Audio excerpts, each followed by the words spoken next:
பொள்ளாச்சி அருகே உள்ள கோட்டூர் பேரூராட்சி அலுவலகத்தில் இன்று நடைபெற்ற கவுன்சில் கூட்டத்தில் திமுக பேரூராட்சி தலைவரை கண்டித்து திமுக கவுன்சிலர்களே வெளிநடப்பு செய்த சம்பவம் பரபரப்பை ஏற்படுத்தியுள்ளது. கோட்டூர் பேரூராட்சியின் சாதாரண கூட்டம் அலுவலகத்தில் உள்ள கூட்டரங்கில் நடைபெற்றது. பேரூராட்சி தலைவர் ராமகிருஷ்ணன் தலைமையில் நடைபெற்ற இந்த கூட்டத்தில் திமுக மற்றும் அதிமுக சார்ந்த பேரூராட்சி வார்டு கவுன்சிலர்கள் கலந்து கொண்டனர். கூட்டம் தொடங்குவதற்கு முன்பாகவே பேரூராட்சி தலைவர் ராமகிருஷ்ணன் மீது பல்வேறு குற்றச்சாட்டுகள் எழுப்பப்பட்டன. அவர் தன்னிச்சையாக செயல்பட்டு ஊழல் செய்து வருவதாகவும், சரியான முறையில் வரவு செலவு கணக்குகளை காட்டுவதில்லை என்றும், பேரூராட்சிக்கு மக்கள் நல பணிகளுக்காக அரசு ஒதுக்கும் நிதியில் ஊழல் செய்வதாகவும் குற்றம் சாட்டப்பட்டது. இந்த குற்றச்சாட்டுகளை முன்வைத்து திமுக பேரூராட்சி வார்டு கவுன்சிலர்களே வெளிநடப்பு செய்தனர். இந்த சம்பவம் கோட்டூர் பேரூராட்சி அலுவலகத்தில் பெரும் பரபரப்பை ஏற்படுத்தியது. வெளிநடப்பு செய்த திமுக வார்டு கவுன்சிலர்கள் பேரூராட்சி தலைவர் ராமகிருஷ்ணன் வரி என்ற பெயரில் அதிகமாக வசூல் செய்து குறைவாக கணக்கு காட்டுவதாகவும், அரசு வழங்கும் நிதியை முறைகேடாக பயன்படுத்தி ஊழல் செய்வதாகவும் குற்றம் சாட்டினர். மேலும் இது தொடர்பாக புகார் அளித்தும்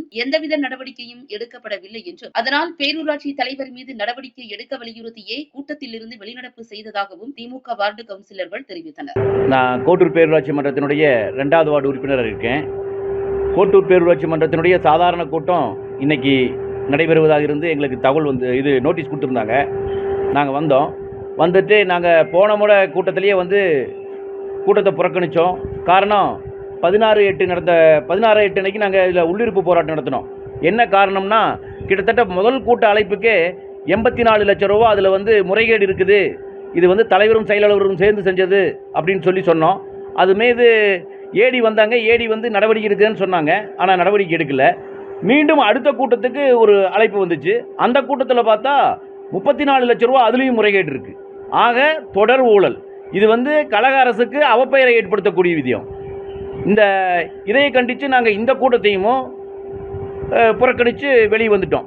ஆனால் இந்த தலைவர் மீதும் செயலாளர் மீதும் நடவடிக்கை எடுக்கிற வரைக்கும் நாங்கள் கூட்டத்தில் கலந்துக்க மாட்டோம்.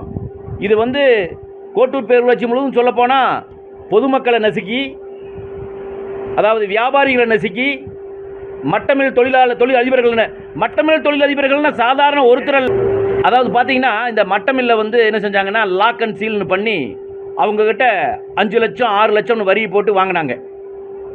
வாங்கி பணம் வாங்கினது ஒன்று, அவங்களுக்கு ரெசிப்ட் கொடுத்தது ஒன்று.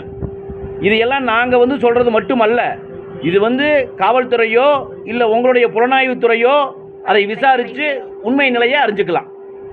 இது மாதிரி நிறைய ஊழல் செஞ்சுமோ. அதாவது பைப் லைன் பார்த்தீங்கன்னா கிட்டத்தட்ட ஒரு 30 லட்சம் ரூபாய்க்கு வரும் ஒரு மாதத்துக்கு. பார்த்தீங்கன்னா இந்த 30 லட்சம் ரூபாய்க்கு பார்த்தீங்கன்னா 3 தடவை செஞ்சால் புது திட்டத்தையே நம்ம கொண்டு வந்துடலாம் 1 கோடி ரூபாய்க்கு. இந்த திட்டத்துக்காக பொதுமக்களுடைய வரி பணம் வீணாக போகுது. நாங்கள்லாம் 2.5 வருஷமாச்சு பொது நிதி வேலைன்னு பார்த்தீங்கன்னா ஒவ்வொருத்தருக்கும் 1 லட்சமோ 2 லட்சமோ தான் வேலை நடந்திருக்கும்.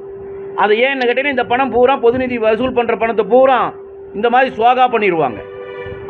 அதை எதிர்ப்பு தெரிவிக்கும் விதமாக கழக அரசுக்கு கெட்ட பெயரை இவங்க ஏற்படுத்திட்டு இருக்கிறாங்க அப்படிங்கிறத எங்களுக்கு ரொம்ப மனவேதனை. அது அதை நாங்கள் தலைமைக்கும் சொல்லிட்டோம். மீண்டும் இவங்க திருந்தணும். 2வது இதன் மீது உரிய நடவடிக்கை எடுக்கணும். இதை யார் யார் ஊழல் பண்ணியிருக்காங்களோ இதை ஒரு குழு அமைச்சு இப்போ பெரியா கவுண்டர் வீதியில் ஒரு பைப் லைன் ரிப்பேர்னு வச்சுக்கோங்களேன்.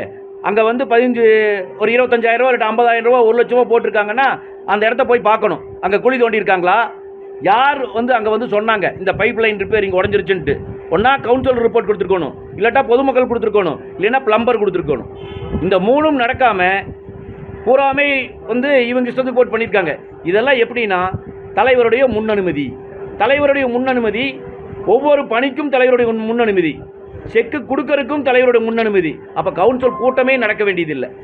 ஆகவே எங்களுக்கு இந்த தவறு செய்தவர்கள் யாருன்னு கண்டுபிடிச்சு அவர்களை கண்டிப்பாக தண்டிக்கணும்.